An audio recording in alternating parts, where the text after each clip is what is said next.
Welcome to MAC Bleu, the cutting-edge podcast for the nation's builders, merging the realms of construction with exciting advancements in technology. Join us on a thrilling journey where we delve into the dynamic world of blockchain, AI, the metaverse, virtual and augmented reality, and their transformative impact on the industry. Our engaging discussions span a wide spectrum, covering not only construction, economic development, supply chain, and market segments, but also exploring the vibrant tapestry of diversity within the construction landscape. We shed light on the intersection of local politics and its profound influence on the construction sector, while championing the remarkable contributions of women and minorities in construction. For all things MAC Bleu, head to www.macandblue.com, and don't forget to subscribe on YouTube. I'm your host, JJ Levinsky. Now let's get into it.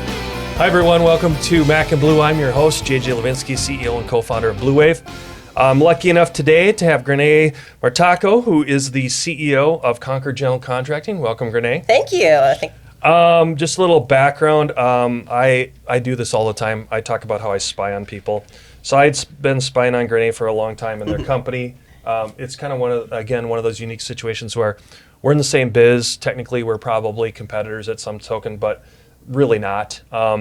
Your company's got a great reputation in town, and you know that. Yeah. And also, before we get into the details, the reputation that you have as a leader about culture is kind of why I wanted to get you on. So, before we get into all the fun stuff about you and the company, yes. Everyone wants to know the personal side of you. Oh. So we got to talk about how you grew up in Nebraska and what got you here to the Valley and all that fun stuff. So if you would, just take a little background, maybe talk about the family, especially the furry ones and things like that. The little furry ones? Yeah. So I grew up in Nebraska, born and raised. My family all still lives back there. Nobody has left Nebraska except for me. So I went to school back there. And do you have the Cornhusker plates on out in the parking lot? I don't, but my parents think I do. So we'll just say I do. You don't have a tattoo of No, Huskers? I don't. Okay. I don't. No, Okay. no, I'm not that diehard. But when you're born in Nebraska, you bleed red, so you're not allowed not to be a Husker fan. So I am a Husker fan. But yes, I grew up there. I went to school.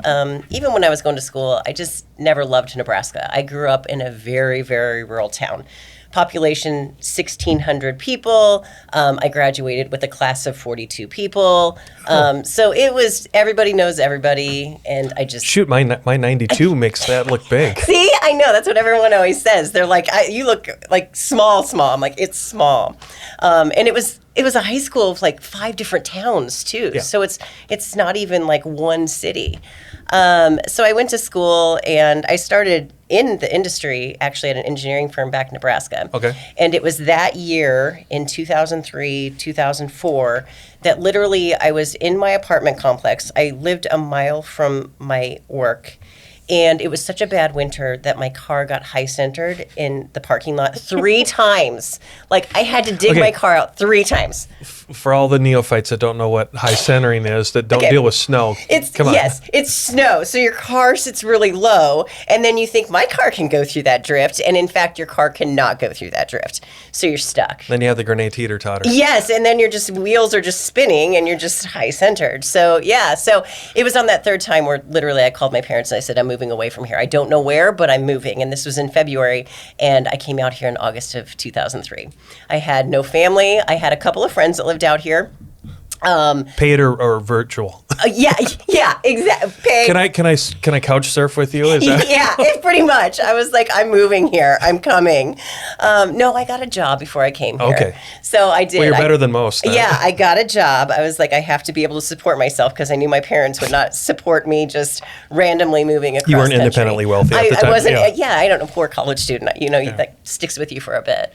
And I came out here and I started at another engineering firm. Okay. And stayed there for a year and went to Concord, and that was kind of it. So talk again, because we'll get into all the cool stuff you've done. During that transition, what was it? Describe for the audience how did the marriage happen, or how did it get consummated coming to Concord, and why? So it was kind of serendipity, Ooh, big word. I know. I went to an SMPS event, and I sat next to a woman who was the current marketing coordinator at Concord. Oh. And she said, actually, I'm I just resigned from Concord, and my final 2 weeks are pretty much right now. And I was like, I'm sorry to hear that. And she's like, yeah, I'm moving on. She was going, to a different state and just kind of moving on with her next opportunity. And so at that point, I started kind of looking, because I was going to school at that point in time at night to get my MBA. Oh. And so I knew the company that I was at. They're phenomenal. I had a wonderful boss, but she was very honest with me that there wasn't a lot of room to move up. So I knew if I wanted to move up in my career, if I wanted to use these skills that I was getting with my MBA, that I was going to have to find another company. So then I started looking, and Danielle Ferraletto, who had just started Small Giants, she was recruiting at that time, and she got my name and called me up and said, hey, I have this opportunity at Concord. And it was at that moment where I was like, I just met their previous marketing coordinator. It's like all the stars just kind of aligned. And then from there, I just went and met Dale Marr, the current CEO at that point in time, and I fell in love with who he was as a leader, great, authentic guy, and I thought, if I want to work with anyone, I want to work with him. So that's how I ended up there. So then, early on, the relationship that you and Dale had, what was talked about or discussed, or was there nothing discussed at the time about a succession plan or all that, or did that all come later? That all came later. Okay, so we can get into that. Yeah. Then let me take a different tangent with you. Go back to the engineering firm that you were working with, and not to stereotype this, but we have to as part of the podcast. We got to turn the dirt. Totally get it. And that is, I'm going to play the gender card, which is, was it that vertical movement that your peer told you about that wasn't available at that engineering? Was it because of the organization, or was it because you were a woman?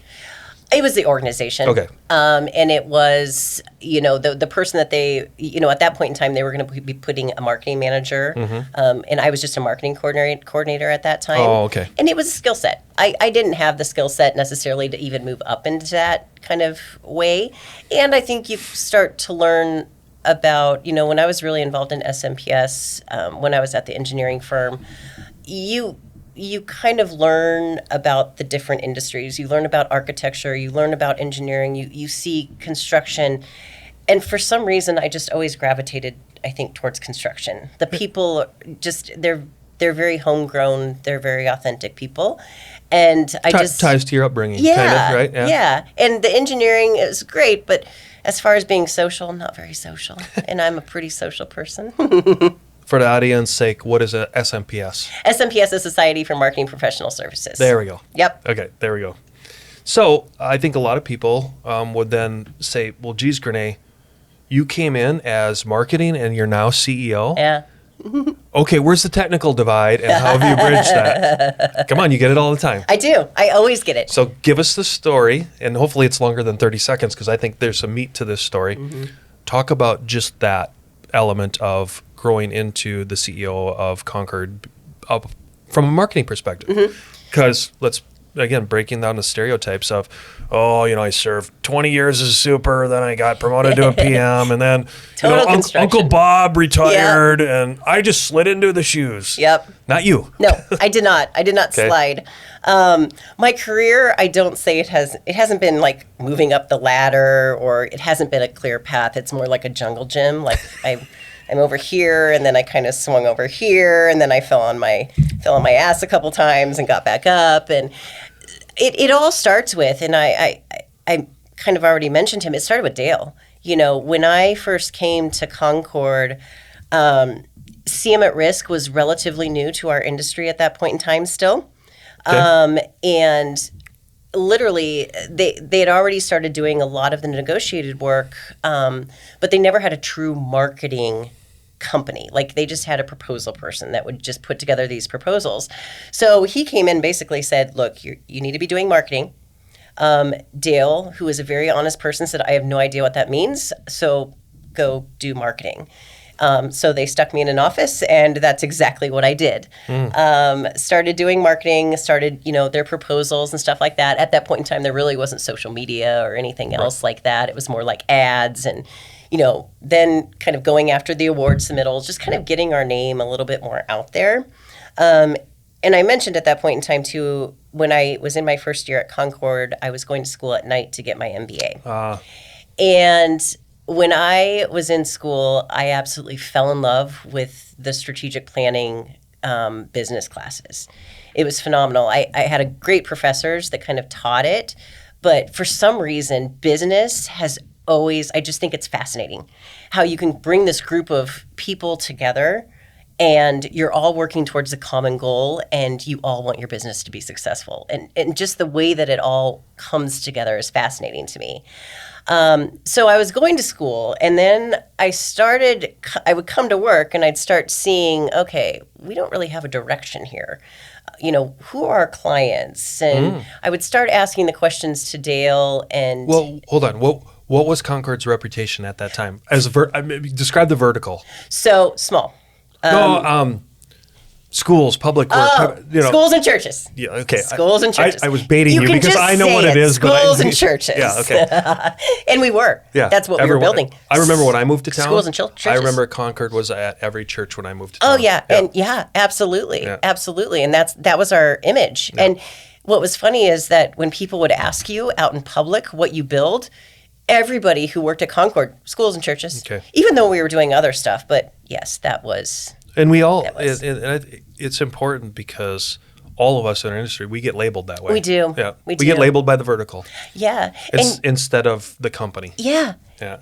And, not that I don't want to jump fast forward. No, go ahead. 17 years, I've been at Concord, almost 18, and we still are combating that.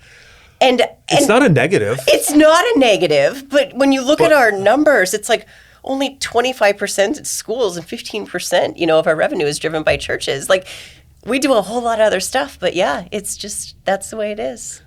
Sorry, I took you off your story. I'm totally off story now. I don't remember where we were. I don't either, but it was fun. Oh, Dale. Yes, Dale. Yes. Keep going. So I was going to school, loved strategic planning. And then at that point in time, they started having me kind of go out in front of clients a little bit more, going to business development events. So not like RFPs, RFQs, but just true networking. True networking, going to ABA events and stuff like that.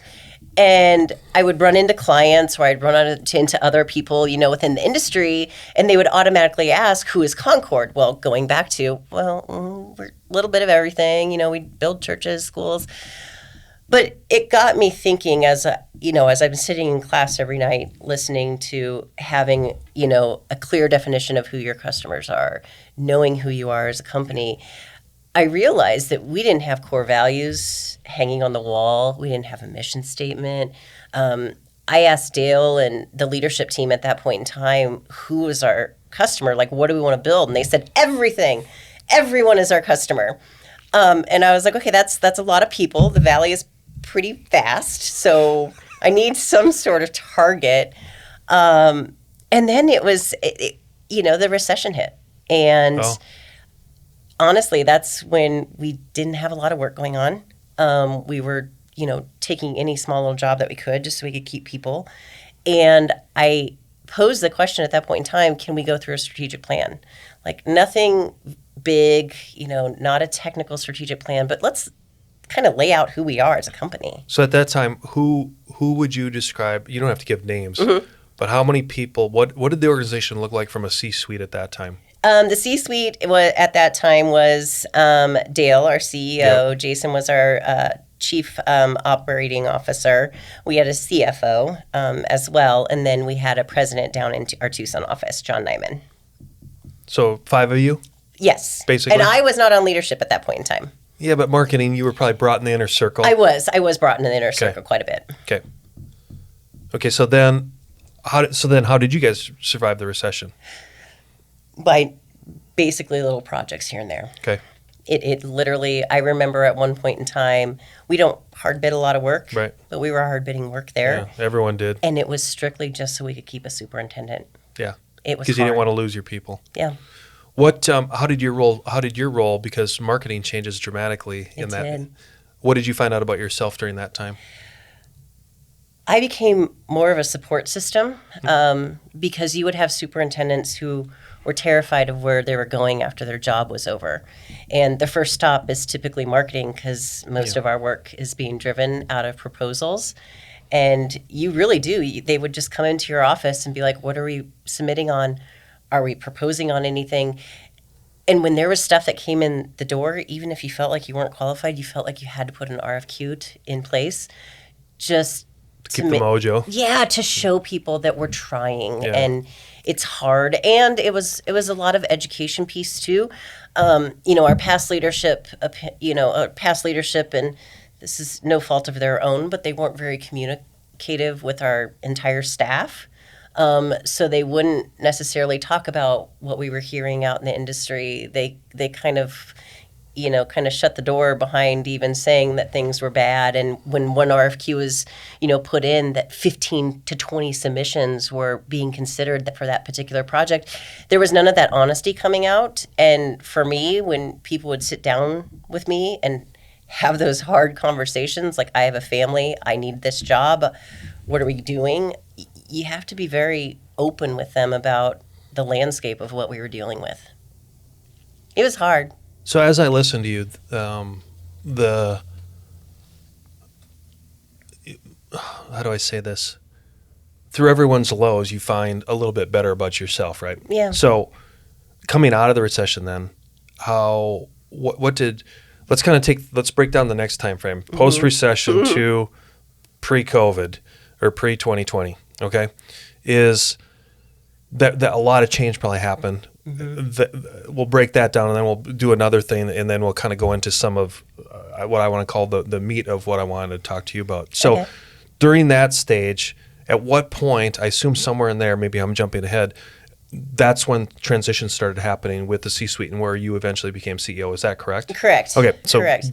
Go into a little bit of that then, if you would. So John, Dale, and Eric, who were our previous leadership that were on the next to retire, they actually wanted to retire during the recession, but the recession threw them off. They couldn't retire from a financial perspective. So at that point in time, we completely tabled all discussion as far as succession planning, focused on the company, focused on that strategic plan. But you had talked about it. We had talked about it. But just very high level. High level. Okay. High level of how we were going to sell. So at that point in time, I like to say that they put golden handcuffs on a few of us. And it was me and my other partner, J.V. Nyman. We were given golden handcuffs during that time, which is in 2012. They sold a portion of the stock to us. And they said, this is just to keep you in your seats, but we know that you're going to be leadership in this company at some point in time. We just don't know in what capacity and how that's all going to play out. Because again, from a financial perspective, we didn't even know. But it was all an internal deal. There was no outside capital that came in. There was no outside capital. We were evaluating an ESOP at that point in time. Yeah. So we were still looking into an ESOP, what that means financially for a company, how do you sell to an ESOP and everything like that. So that started at that moment in time. Pretty much, I would say those discussions started in about 2010, 2011. Okay. So, but again, they wanted to keep us there because we were going to be kind of key components to that internal sell. So what happened then is, the markets started coming back. The recession started lifting. Things had a little bit more of a cheery, I would say, atmosphere to everything. And so we had our strategic plan up and ready to go. And we came out of the gates from the recession really, really strong, because we simply sat back and planned during that time, defined who Concord was, defined why did we have such a stellar reputation for all of these years? And we have never went through, that many bumps. Like, how is that? Do you mind? Yeah. I know it's probably a whole hour in itself, but what were some of those core elements you guys found? People. We operate so much differently at Concord that we couldn't even define our culture at that point in time, but we knew we had something incredibly special, because we saw people that would come into Concord's door and just pick up like they'd been there for 10 years. And then we saw people come in and just within a matter of days, we just knew it wasn't going to work. And it was something about just the people, the way that we work, and our belief system that we are a true team with our clients, with our subcontractors, with our architects. It's just this feeling that we knew was different. And everybody you talk to, it was, when we were doing our research, with our strategic plan and everything, when we would talk to their clients, and they alluded to the same thing. work differently. We operate differently. So yeah, we came out of the strategic plan, or we came out of the recession with a strategic plan, with clear definition of who we were, what sets us apart. Through that first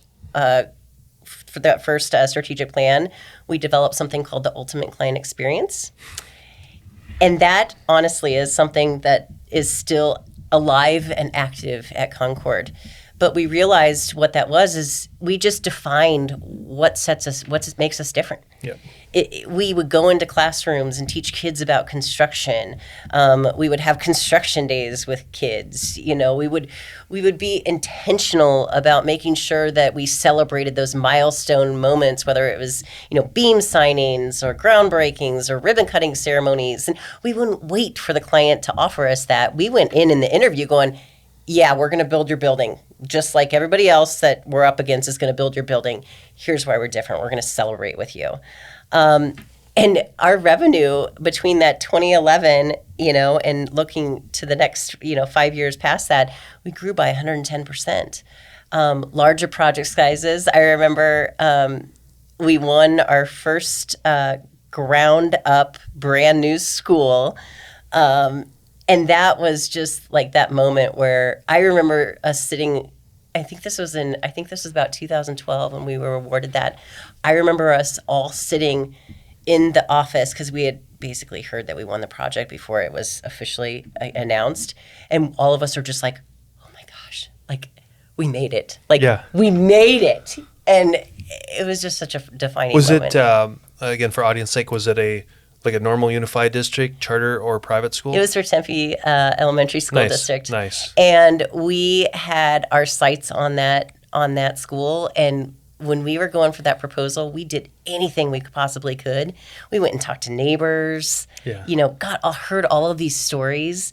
And we went in, and I still get chills when I think about that interview, because our team, we went in there and we just... rocked it? We just rocked it. Yeah. I haven't been in an interview since that, that has been that, perfect. There comes a time when dreams become a reality, when you see your vision materialize into a true work of art. And the only way to get there is to choose a general contractor who shares that same vision and knows how to bring it to life. At Blue Wave, we aren't so big that we've forgotten where we've come from, and we aren't so small that we can't care for your projects regardless of their size. When your vision deserves safety, perfection, timeliness, and expertise in order to become a reality, trust Blue Wave to get it done right the first time.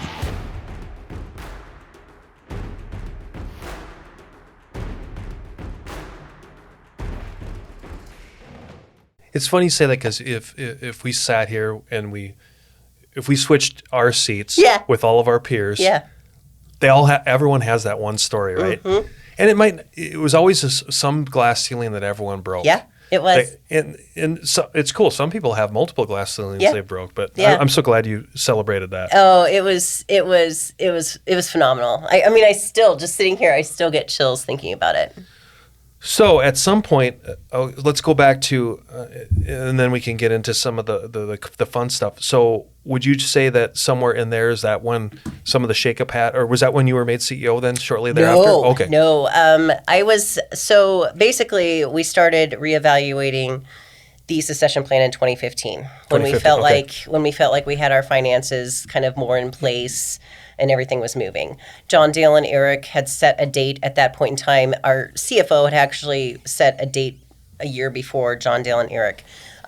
Dale had said in 2020, I'm out. Basically, I'll finish out 2019, I'm out. 2020 was so the date. that was, So in 2015, we started planning for that transition. We hadn't defined who was going to be doing roles yet. More just the exit? More just the exit plan, financial standpoint. So in 2015, that's when we started talking about the transition and how this was going to play out. At that point in time, they also sold JV and I more stock. So we became shareholders with John, Dale, and Eric and Jason. Oh, you had the silver and the golden handcuffs. Now it was like you weren't going anywhere. Like your house is on the line. Here you are. Like good luck leaving. And so, I wish I would have consulted with somebody about that before buying into a company, because there's a lot of logistics that goes into that, but it worked out. But yeah, it's convoluted. That's a good tangent right there. I mean, we could talk about... Because that whole thing of where you went back is, you were non-traditional in the construction space to begin with, but you're right. We don't spend enough time talking about equity and what that means, and oh, you're an owner now, you're rich, and it's like, well, hold on, you have no idea. I've got, what little personal assets I have are leveraged to the hilt, and I'm more worried now than I ever was. And it was clearly defined, I think, when I went at that point in time to refinance my house. And I had to get approval from my business bank to temporarily lift the lien on my house. Just so I could refinance. Like, that's stuff that no one ever talked to me about. And I went to grad school too, and they don't discuss in MBAs, they don't teach you that stuff. No, and nobody does. I'm like, we could have a whole podcast on here's the pros and cons of buying a business, and here's what happens when you do buy that business. But regardless, it worked out. Tangent off that one. We started talking about it, and throughout those discussions, we decided in 2017 that we were in fact going to go to an ESOP. So that was really the first step in that transition and that succession plan. Again, we hadn't clearly defined the roles yet, but it was simply the financial way of making this happen. If I may, I don't know if you know, I had Barry on before from Chase. Yes. Did you consult with Barry at all at the time? We went back and forth a couple times. We actually had really great consultants too that we were talking to as well. And so I think Barry did theirs in 2014 or something like that? They did, yeah, I think it was. I can't remember when. Well, I know they went 100%. They may have pre-funded. I don't know if they pre-funded. I don't know logistics. It's just nice to hear, when we collaborate with our friends and peers. So I was just curious if you anyway, keep going. Yeah, and we still actually, from time to time, we'll still talk about, because there's a whole bunch of logistics that go into place after you become an ESOP. Has anyone else approached you for advice on that? Okay. Oh, yeah. A lot. It's an attractive way to do, especially the mindset of people not wanting to own companies in that traditional capacity anymore. It's getting stronger. Would you say, as long as we're on that topic, do you see it as much in the fellow GC or more so now in the trades? I see it more in the GC and manufacturing. Okay. There's a lot. When you look at the statistics, as far as we're involved in the National Center for, ESOP organizations, when you look at the percentage, manufacturing is number one, GC is number two. And then it goes down there. Architecture isn't very far, they're pretty far down, but it's very attractive to the trades as well, because it builds that ownership. Yeah. I don't know where the hell I was. I don't know. Oh. Let's jump. Okay, so let's get to. Okay, let's get to the CEO part. Oh yeah. So, tell the story. So we started pre-funding the ESOP in 2018, and that's when everyone was like, okay, so we're going through a transition, and now you're putting money aside to do this first sale in 2020. So who's going to be our leaders? Basically, this was driven by our people, because our people are like, okay, John, Dale, and Eric, you know how it is. Yeah. It creates a little bit of uneasiness when your leadership is saying, I'm retiring, and you don't really see coming up behind them who's next. And so we basically sat in a room and said, okay, who's going to do what? At that point in time, Jason Beaver, he had been at Concord. He's been there for 20 years. So he had been there for a few years before me. He was really the director of operations. He was Dale's right-hand man. Everyone thought he's going to be the CEO. It's just the natural. He's been here. He's the technical guy. He's the construction guy. He's going to be the CEO. And really, when we sat back and realized, okay, what does a COO do? What does a CEO do? We already had pretty much clarification of the CFO role or controller role. We already had that. It's a little easier that one's to define. Easier. Like, you either love numbers or you absolutely hate them. Yeah. So that was I was not going to do that at all. That would be awful. So we sat down, and really it was kind of in Jason's hands, and he said, I don't have the visionary. He's like, I don't have that focus on culture.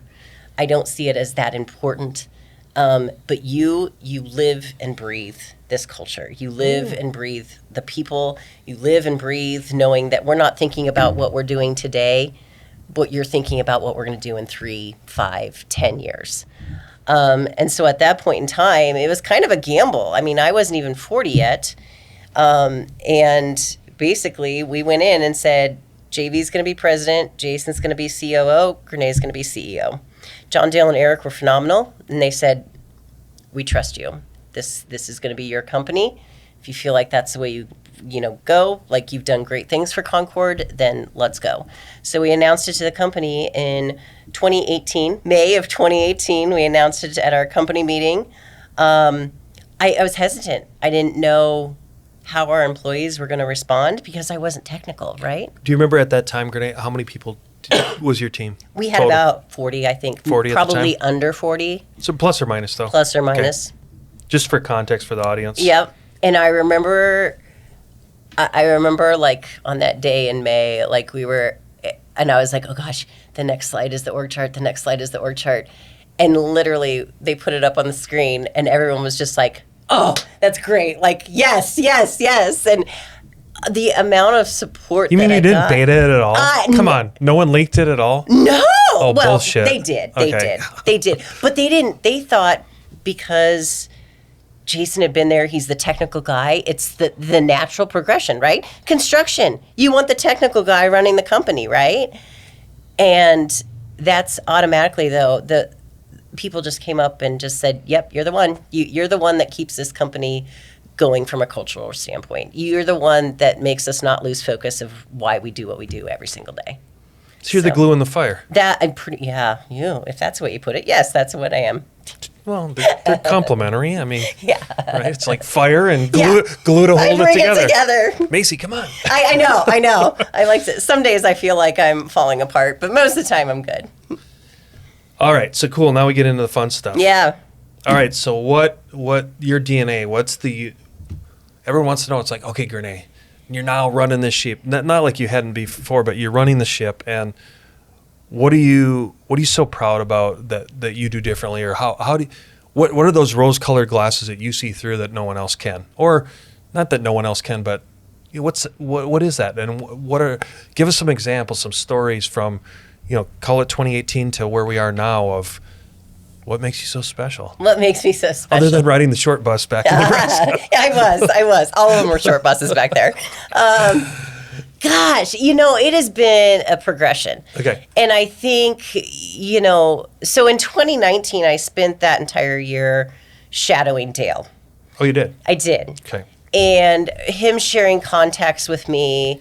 And what I realized through that is, Dale was a very, very vulnerable person. And he would say, look, I have never been a true CEO.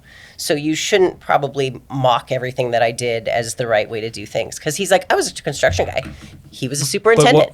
But don't you think that humility and that vulnerability, that's almost 100%. The core of it? That's exactly what I took away from that. Yeah. Is that don't fake it. He created this culture. Yeah. He was the one that, well, actually he says that he sustained this culture from Jim and Gary Jackson, who founded the company, and so he brought the culture on. And what was really cool when Dale addressed the audience and said, look, I've taken Concord to where it is today, but I can't take it any further. And these leaders are going to take it to the next step. Pretty humble. Oh, he's just, have you ever met Dale? No, I haven't. He's a humble man. Yeah. He's living his best retirement life now. So I'm very happy for him.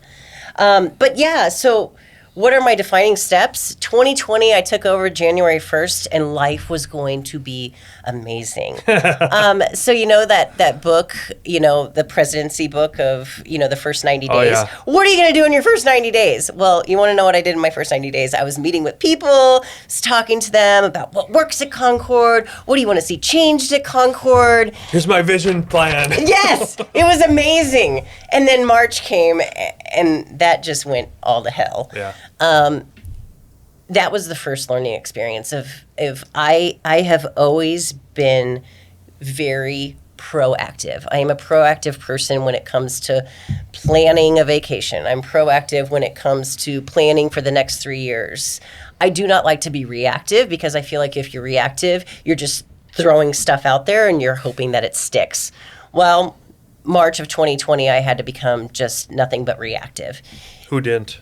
Exactly. And it was a moment where literally I remember standing in line at Costco waiting to grab The last thing of toilet paper? of toilet paper or cleaning supplies for our crews out on site. So I remember that was the moment where I had to put myself aside. Yeah.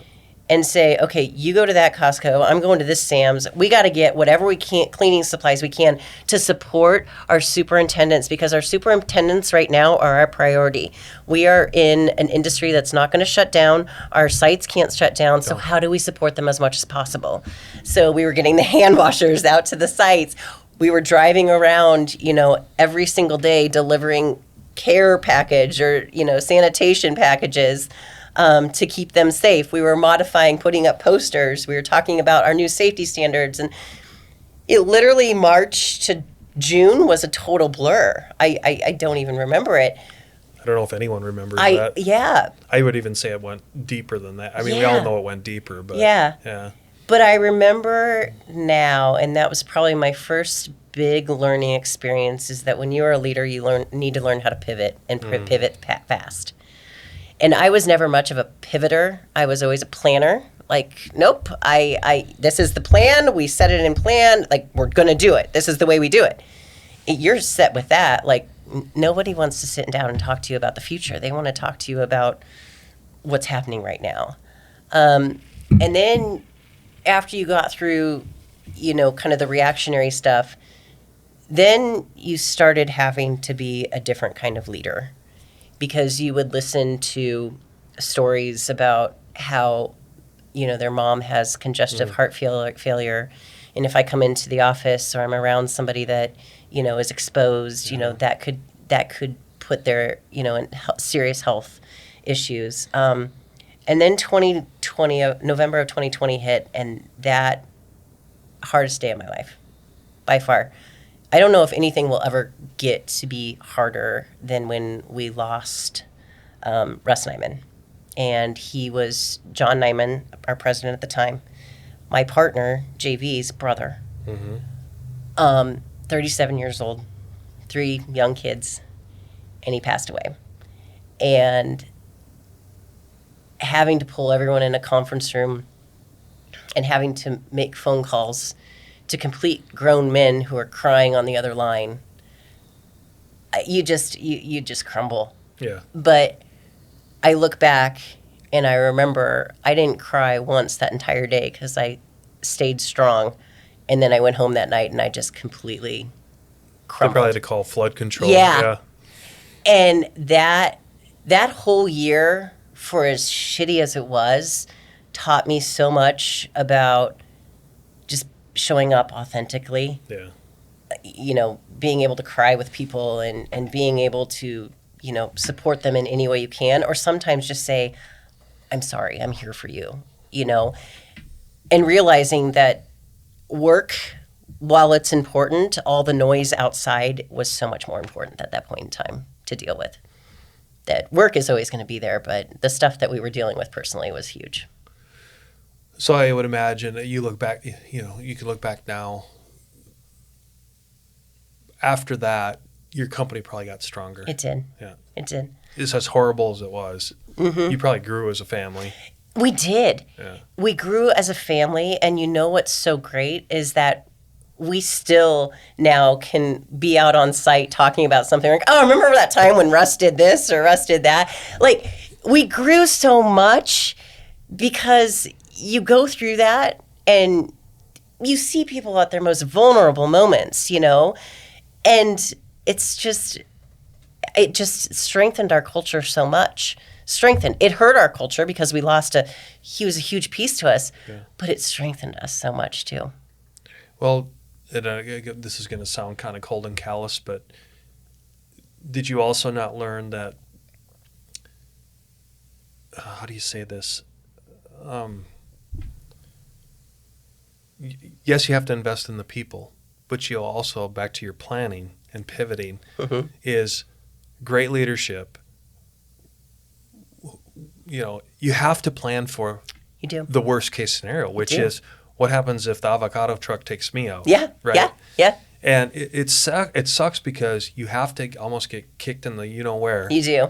In the hooey. Yeah. To get to that point of your lowest common denominator, where then you look and go, hold it. If we did it for Russ, we're going to have to do it for Grenee. We're going to have to do it for any of the other partners. Yep. And you see the most successful companies, they deal with that mortality ahead of time. And it sucks. Yeah, it does. It sucks because it tears your guts out and your heart out.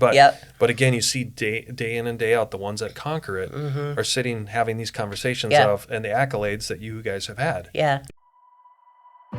There comes a time when dreams become a reality, when you see your vision materialize into a true work of art.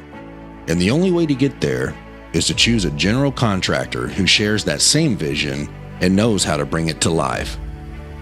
At Blue Wave, we aren't so big that we've forgotten where we've come from, and we aren't so small that we can't care for your projects regardless of their size. When your vision deserves safety, perfection, timeliness, and expertise in order to become a reality, trust Blue Wave to get it done right the first time.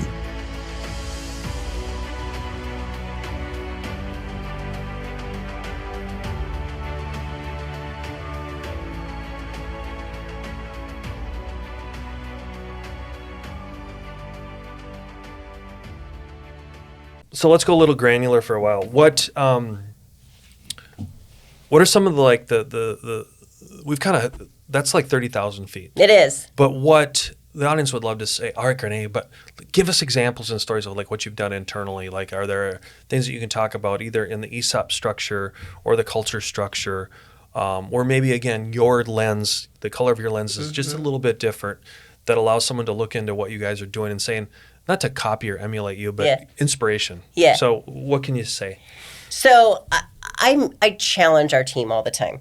One of my favorite things is to say, have you the book Start With Why by Simon Sinek? Yeah, great one. I love that book because it's classic. It'll last for years. It'll never go out of style.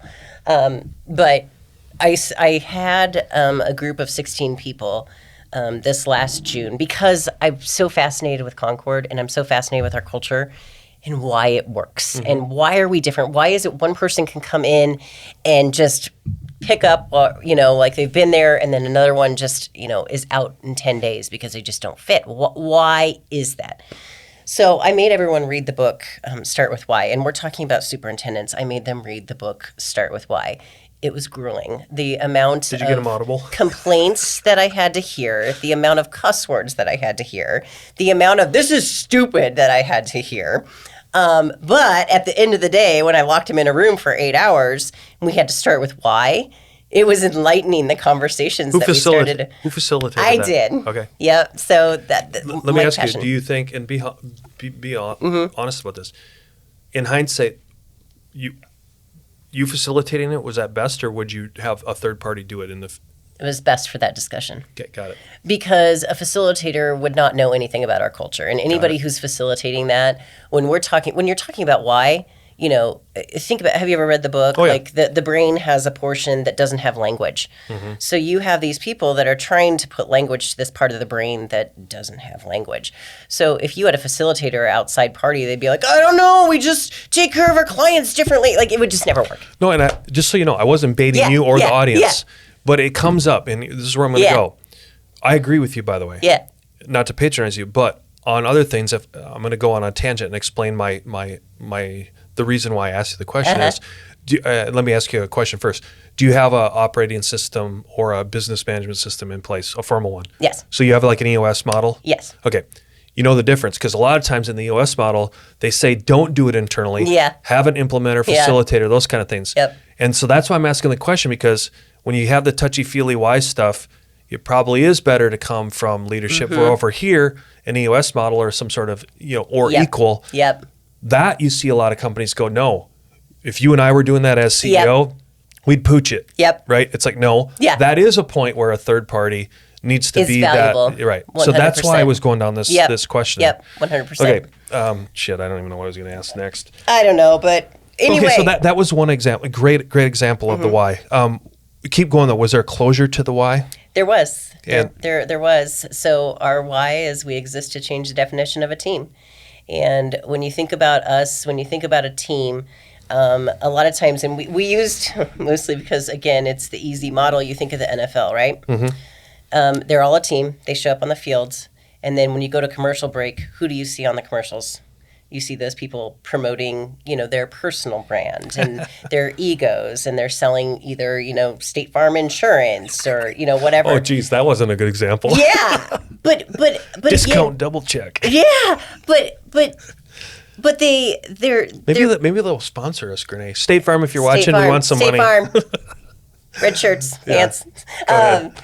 But I mean, you see them, and then you're like, are they truly a team? Like, they're not, because they're getting all of these benefits and all these sponsorships on the outside, and they're very ego driven and everything like that. And so when we looked at the definition of a team, like, it's kind of leave your egos at the door. Like, we always, these conversations were so amazing because, some of one of our project managers, I remember him saying, I've been to a lot of industry events, and other GCs, our competitors, will stand up and go, I'm the number one contractor, and we would never stand up and say we're the number one contractor. Like, we're one of the hundreds of contractors that are out there, and we're not for everyone. Just like, we choose our clients just as much as our clients choose us.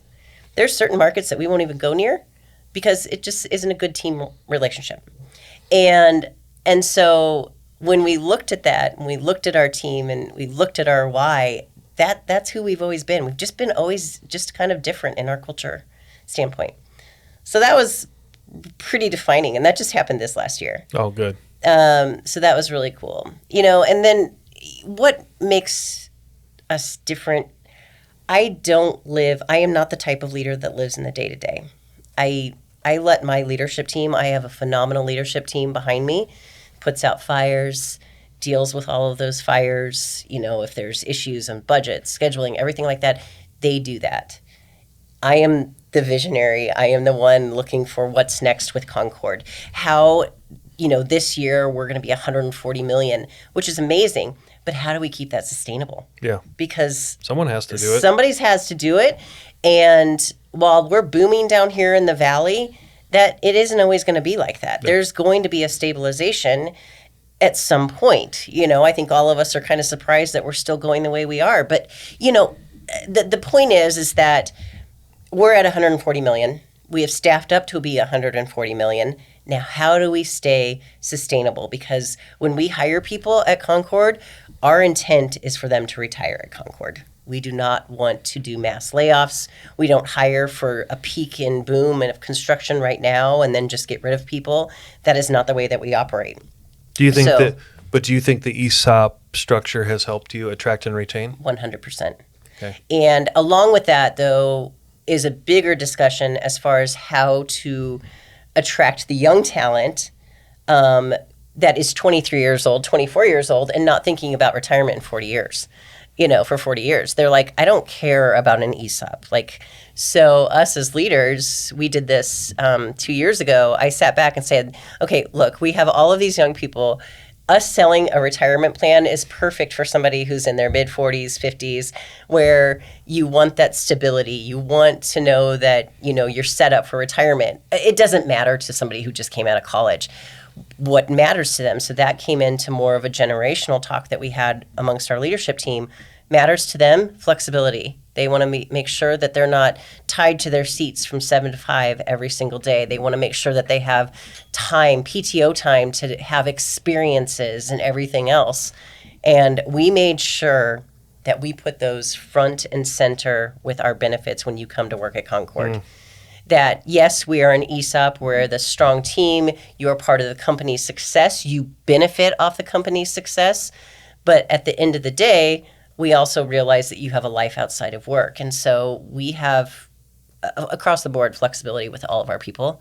And we looked at our PTO benefits. There's a 6-year vesting period for you to be 100% vested, which is where you see that big dollar amount at the bottom.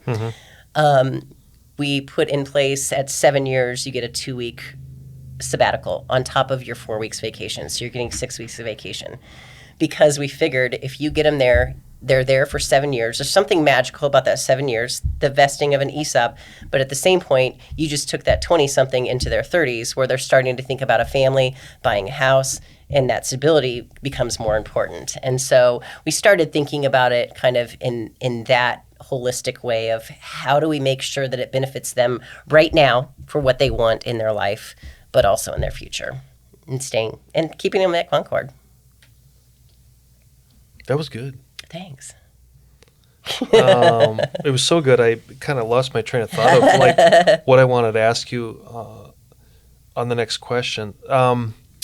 Go back to. I'm trying to think of trying to put into words what I was thinking about it with the culture thing.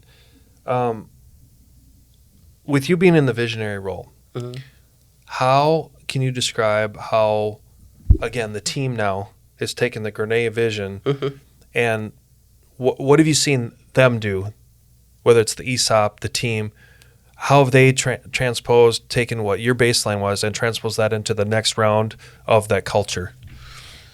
To the end. Do you have examples? Or Yeah, I'm trying to think of all of these examples. So I'll use, I'll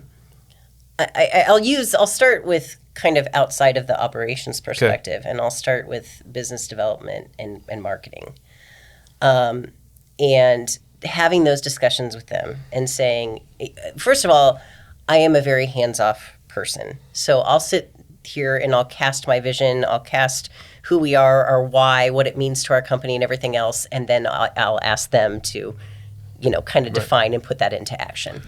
Let me interrupt you for a second. That hands-off approach, do you think that's typical or atypical for your role specifically in the construction space? I think it's not very typical at all. Yeah, I would agree. Mostly because there's a type A person that feels like they need to control everything and everyone. And that's not me. And honestly, that's not our entire leadership team. Yeah. You have to have a level of maturity to be self-motivated in your career to work at Concord, because you're not going to get a lot of, I'll support you 100%, but if you expect me to come in and write down today what we're doing and tomorrow what you're going to be doing, that's not going to work out. It's not an adult daycare. It's not an adult daycare. No. There are no diapers at Concord. There are no diapers. So true. So I'll use the example of... Sorry, yes, go back to the example. Marketing. Okay. Where we didn't really have a presence, even about a year and a half ago, it was kind of bleak. And I remember sitting down with our marketing team at that point, who was relatively new, all within their first year at Concord, and just saying, look, here's the ultimate client experience. Here's what Concord is all about. We are all about our clients. We're all about celebrating construction. We're all about people, our employees, everything else. So when you're talking about, we build stuff, that's great, but that's what we do. And we're Concord General Contracting. Anybody can kind of put two and two together that we build stuff. So what is it that is different? And it really comes into, the people that work within our organization and our teams, and how that translates to our clients, and celebrating with our clients and the end users when they get a new facility. So when you look at our, social media, they've done a fantastic job of showing who we are as a culture. I'll use one concrete example because people just loved it. And I don't know how many clients emailed me and said you knocked it out of the park. We did a Christmas video this past year. And our marketing communications coordinator, she came up with this fantastic idea that all revolved around our why and our core values. And within each of the clips of the video were all of our people. And it focused on construction and how many projects we completed and stuff like that, but it also focused on how many of our employees traveled outside of the country, how many of our employees added a new grandchild or niece or a nephew or a son or a daughter, so we had little baby pictures. And we talked about all of these things, like it talked about the company, but it also focused on us as a team. And that right there was like a true, they get it. They get it because I didn't do anything. I literally said, I want a video instead of a Christmas card this year. And they were gone and they did it. So it was that. And then you go to meetings where your business development people take you to these meetings. And I turn into just kind of like eye candy because I just kind of sit there and they just tell them why Concord is different. It makes your heart swell because you're like, I feel like I should be doing something, but they're doing all the hard work for me and they're doing a great job. So I don't really have anything to add. So it's just, they get it, and it's so funny too, because when you go out to project sites and you're talking to superintendents and when you hand them a spot award or say thank you for something and tie it to one of our core values, most people would think that superintendents are like, I don't know. But at the end of the day, everybody wants to hear that they're doing a good job and that they're being recognized. And it makes such an impact when you tie it to our core values or who we are as a team and everything like that. And I've learned to be very intentional when I'm talking to people and when I give any sort of recognition of saying why, not just saying, hey, we're recognizing you. Congratulations. You did a great job on that video, but literally showing them why. Yeah. You talking about how you're tying it to the values or anything. That is special because you're right. Everyone wants to know that. Yeah. There's not one person out there. I don't care if you're, the oldest and grouchiest superintendent out there. They just want to be told that they're doing a good job. And we all do. With the few minutes we have left. Yes. One more question, then actually maybe two. But the first one is, you described almost a 5-year succession planning, if I read my notes correctly. Yeah, it was. What's the advice to anyone out there on succession planning? Other than start yesterday. Start yesterday and do not make it 5 years. Okay. Here's why. Okay, go ahead. The captain of why. Why? We were tired. By the time 2020 came along, we're just over it. I mean, this was a 5-year succession plan. In that same transition. Almost a failure to launch. Oh, Would you say that? Oh, almost, yeah. 100%. Okay. And I think the ESOP helped us because we started pre-funding and we committed to a sale. So it almost forced you. Mm-hmm. Yeah, I could see that if you would have stayed private, or you know what I mean. Stayed just with a traditional equity play. Yep. You guys could have kicked the can forever. Forever. Yeah. Forever. So I would recommend not to do that. 2 reasons. Number one, it exhausted the entire leadership. The leadership that was being replaced was like, I just want to retire. The people that were here were like, can you just get out of our way so we can take over? And it wasn't hostile or anything like that. But it weared on everyone. But it weird, we need the space. Can you get out of your office? It weird. And so it weird on us as individuals. And number 2, it weird on our entire company. Because your team saw it. Yeah, they saw it because especially in 2019 when Dale was still there, he was still the CEO, but I was pretty much making all the decisions. It was just hard. It was hard. I would say 3 years is a sweet spot because you do need some sort of overlap. You do need to have those hard discussions. I mean, we had a lot of hard discussions, but behind the doors that selling a company is not easy. No. Agreeing to a sale price is not easy. looking at financial goals from people that are on retirement to people that are not even here on retirement. It's hard discussions, hard. So it's just taxing. 3 years. Yeah. 3 years. Got it. Yep. All right, final question. Yeah. What did I not ask you today that you'd love to share with the audience? Oh. Either about you, your organization, the future. The future. We do not build churches and schools. We build churches and schools. But do not label us. But we build so much more. And I think what I am most excited about right now for Concord is the fact that we have two sets of clients. And this isn't market related. We have one set of clients that knows Concord for the last 52 years. And we have the other set of clients right now that literally have only known us for 5 years because of new relationships that we built. Those new relationships are so easy because they just look at us and they're like, you're a huge contractor. Yeah. You do over $100 million worth of work, but we still have those clients over here that you only do $30 million worth of work, So it's fun because I like a challenge. I like to change the image. And right now, the image that we're changing is so phenomenal. Like it just gives me goosebumps and it gives me so much excitement. But I will say too I love a good challenge. And when you say we're a $140 million contractor, we're not going to go under that anymore. Like we are a $140 million contractor. And in our strategic plans, we already have it in place of how we're going to make that sustainable and how we're going to expand, Concord, across the state. And it's just where we're going right now. I think I've been saying this for the last few months, and I just kind of want to pinch myself. We have the strongest team I've ever seen. I have never seen a stronger team at Concord, and I've been there for almost 18 years. We have a company that is so incredibly diverse as far as ages, and we have a lot of momentum with our younger generation bringing these new ideas into play. It's so exciting to see the transformation that we're going for.